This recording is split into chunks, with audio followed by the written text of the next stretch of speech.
Ini ternyata ada kebijakan pemerintah untuk mengundurkan pelantikan kepala daerah.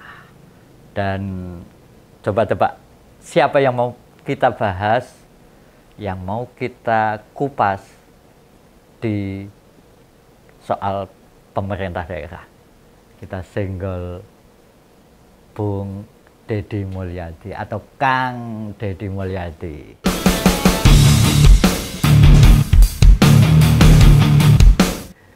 Dan yang menarik dari seorang Deddy Mulyadi ini adalah gagasannya, keberpihakannya, kepeduliannya kepada warga di Jawa Barat.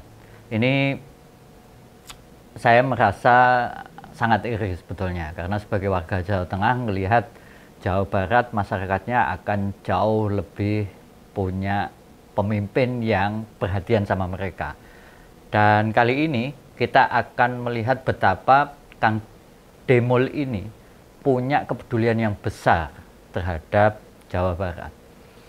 Kemarin di dalam sebuah podcast dia ngobrol dengan beberapa jajaran yang bakalan jadi anak buahnya, dan terungkap kalau Masjid Al-Jabar, masjid kebanggaan rakyat Jawa Barat, ternyata masih punya hutang. Nah, ini sebuah hal yang sangat mengejutkan, karena dulu ketika diresmikan oleh Kang Emil, ini orang Jawa Barat merasa sangat luar biasa bangga kalau wilayahnya punya masjid yang luar biasa megahnya. Dan total biaya pembangunannya itu tembus sampai 1 triliun alias 1000 miliar.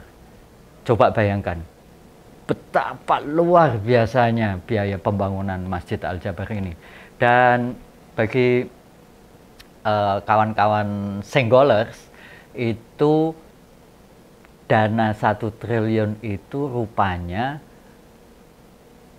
mengambil dari program pemulihan ekonomi nasional, alias waktu itu melewati COVID. Jadi yang belum tahu, Masjid Al-Jabar ini berada di Bandung dan dibangun atau didesain oleh Kang Emil. Mulai pembangunan itu tahun 2017 ketika Gubernur Jawa Barat masih dijabat oleh Ahmad Heriawan alias Kang Aher dari PKS. Dan begitu 2019 Kang Emil memenangkan pilkada, dia kemudian melanjutkan proyek atau penuntasan pembangunan masjid ini. Yang jelas, sebagai seorang desainer sebuah bangunan, kemudian jabatannya menjabat sebagai Gubernur Jawa Barat, ini sebuah kebanggaan yang luar biasa. Tapi rupanya sekarang baru terbuka, dana sebanyak 1 triliun itu sebagian adalah dana pinjaman. Yang pantas kita pertanyakan adalah, dana pemulihan ekonomi nasional ini kan sebetulnya dikucurkan dalam rangka untuk mempercepat atau membangkitkan ekonomi waktu ada pandemi COVID-19. Artinya, anggaran dari pemerintah pusat yang dikucurkan ke daerah itu untuk membantu publik, membantu masyarakat agar perekonomian tetap berjalan. Sebab waktu itu beberapa aktivitas warga kan dibatasi. Nah, dana yang dikucurkan dari pemerintah pusat ini, itu cicilannya kalau yang mesti ditanggung oleh Pemprov Jawa Barat itu besarnya 500 miliar per tahun. Atau sekitar kalau dikalkulasi per bulannya 45 miliar. Ini sebuah jumlah yang sangat luar biasa banyaknya. Tapi persoalannya bukan di situ, melainkan bahwa anggaran pemulihan ekonomi itu dialokasikan kepada sebuah tempat ibadah. Saya sebagai seorang muslim itu jujur merasa sangat prihatin. Apa kaitannya? Apa urusannya? Apa relevansinya anggaran pemulihan ekonomi di tingkat nasional yang disalurkan ke daerah, ditujukan untuk membangkitkan ekonomi warga, itu dialokasikan pada pembangunan masjid. Ini kan apa hubungannya coba? Apakah kemudian ketika Masjid Al-Jabar itu dituntaskan, di sekitar masjid kawasan ekonominya kemudian jadi bergairah begitu. Ada sebuah pertumbuhan kawasan ekonomi baru misalnya, atau kemudian di kawasan tersebut menjadi salah satu pusat ekonomi baru misalnya. Kan tidak ada. Ataukah kemudian warga yang lagi mengalami hambatan atau kendala berusaha, kehilangan pekerjaan, datang ke Al-Jabar, berdoa, tiba-tiba dia keluar dari Masjid Al-Jabar, langsung mendapat pekerjaan. Atau hal lain, misalnya kita berdoa di Al-Jabar, tiba-tiba kita atau pasti mendapatkan inspirasi untuk berusaha. Kan tidak begitu.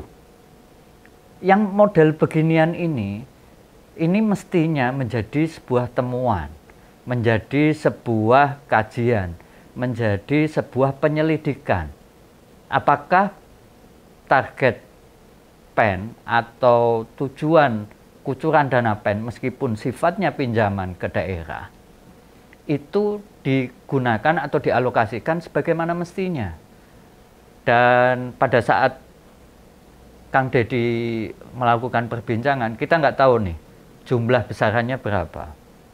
Tapi yang jelas dana yang dikucurkan ke Pemprov Jawa Barat dari program pemulihan ekonomi nasional itu totalnya 3,4 triliun. Yang sebagiannya itu digunakan untuk menyelesaikan pembangunan Masjid Al-Jabar.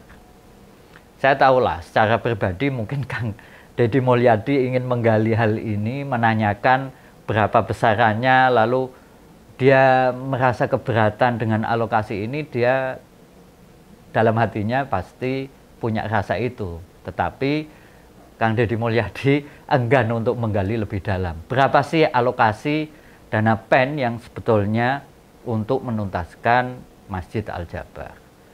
Tapi ini bukan hanya di Jawa Barat. Saya percaya ini terjadi di banyak tempat. Alokasi dana PEN pada waktu pandemi sekitar kalau di Indonesia mungkin tahun 2020 hingga tahun 2022 itu banyak atau misalokasi,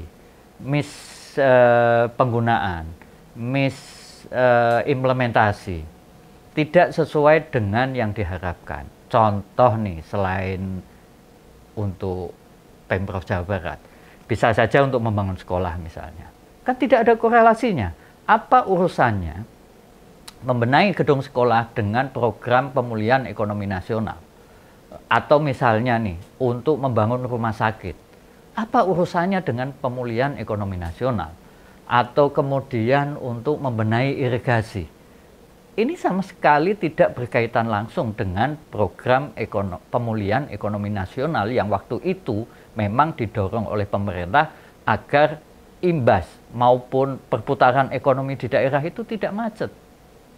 Meskipun ini dana pinjaman dan harus dikembalikan, tapi pelaksanaan di lapangan ada banyak puluhan miliar, ratusan miliar, bahkan mungkin mencapai triliunan. Itu tidak sesuai dengan apa yang diharapkan. Dan hal-hal begini di negara kita, di Indonesia, itu kajian program, kajian pelaksanaan kegiatan, kajian proyek, tingkat kemanfaatannya itu jauh atau bahkan tidak dievaluasi oleh BPK maupun BPKP, apalagi oleh KPK. Yang ada ketika Inspektorat Jenderal turun, BPKP mengaudit di lapangan ataupun mengecek implementasi program, yang dilihat hanya apakah anggaran itu dibelanjakan sesuai dengan perencanaan atau tidak. Yang di cross check atau dikonfirmasikan apakah anggaran-anggaran itu dialokasikan dan dokumen dari pertanggungjawabannya ada atau tidak. Negara kita atau pemerintah Indonesia belum mengkaji apakah sebuah proyek, apakah sebuah kegiatan, apakah sebuah program itu menghasilkan benefit, impact, outcome yang seperti diharapkan dari program yang dikucurkan tadi, kayak pemulihan ekonomi nasional. Mestinya alokasi-alokasi dana PEN itu lebih tepat misalnya untuk menyuntik atau membantu pendanaan atau tambahan modal bagi UMKM, itu is okay. Atau kemudian membantu beberapa koperasi agar pinjaman ke masyarakat itu bisa ditingkatkan jumlahnya, karena waktu itu terjadi kondisi masyarakat tidak bisa berusaha atau memproduksi barang, menjual barang secara normal. Atau misalnya kita bisa membayangkan ada aktivitas atau program peningkatan atau revitalisasi pasar tradisional. Itu masih ada korelasinya dengan program pemulihan ekonomi nasional. Tapi kalau kayak tadi, membenahi sekolah, kemudian membenahi irigasi, membangun jembatan, apalagi untuk menyelesaikan pembangunan Masjid Al-Jabar, sama sekali tidak ada korelasinya. Bahwa kalau semua dikait-kaitkan, dihubung-hubungkan, ya pasti ada hubungannya. Misalnya nih, kan bangun masjid itu ada pekerjanya, ada konsultannya, ada pengawasnya yang mendapatkan gaji. Sehingga kemudian masyarakat diuntungkan, atau pekerja-pekerja yang bekerja di Masjid Al-Jabar itu mendapatkan gaji sehingga mereka bisa melangsungkan hidupnya meskipun masih pandemi. Kan ya tidak begitu. Atau misalnya nih, nanti kalau untuk renovasi sekolah, anak-anak sekolah bisa jauh lebih nyaman, guru-guru mengajar bisa lebih konsentrasi, prestasi siswa bisa meningkat, dan mereka bisa bekerja. Kan juga untuk ekonomi anak-anak didik atau siswa-siswa didik. Ya kalau kayak begitu semua ada hubungannya. Bahkan dana PEN misalnya, untuk pengadaan akses internet di seluruh siswa di sebuah kabupaten kota, itu ya ada manfaatnya.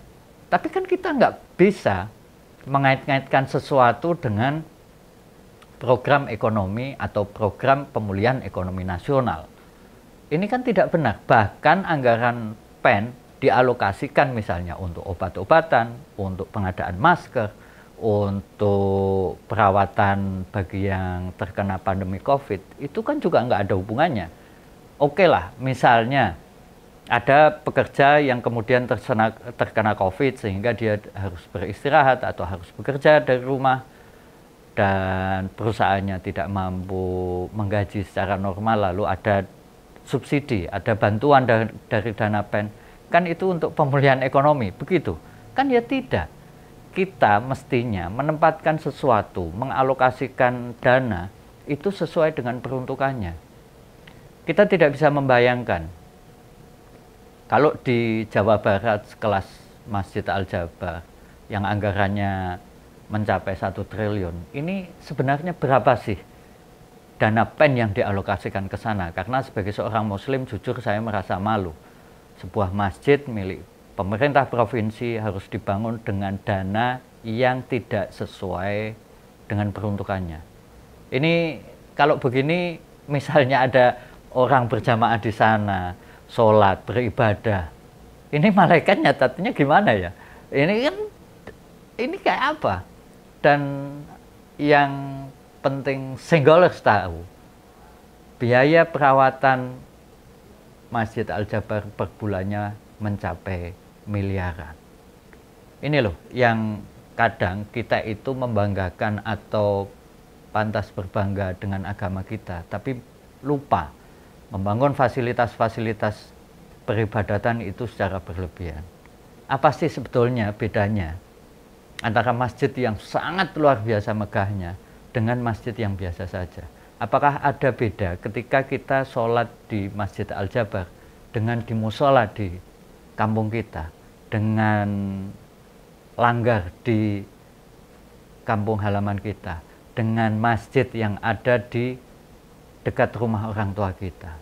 Apakah kemudian kalau masjidnya bagus, megah, itu kemudian kita bisa tambah khusyuk? Atau ada jaminan bahwa pahala kita pasti diterima, sholat kita pasti jauh lebih tenang, lebih damai? Atau misalnya nih, kita melakukan ibadah, sholat tengah malam di Masjid Al-Zayed dengan Masjid Al-Jabar, apakah itu ada perbedaan pahalanya? Kan tidak. Pahala ataupun aktivitas peribadatan kita itu ditentukan oleh kita sendiri. Tempat itu hanya fasilitas pendukung, bukan yang menentukan apakah ibadah kita dijamin diterima oleh Tuhan atau tidak. Dan ini sekali lagi membuat saya prihatin.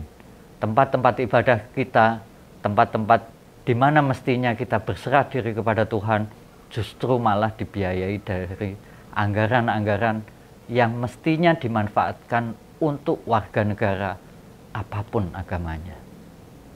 Ini sangat memprihatinkan. Kita akan ketemu lagi di Singgol Dong berikutnya.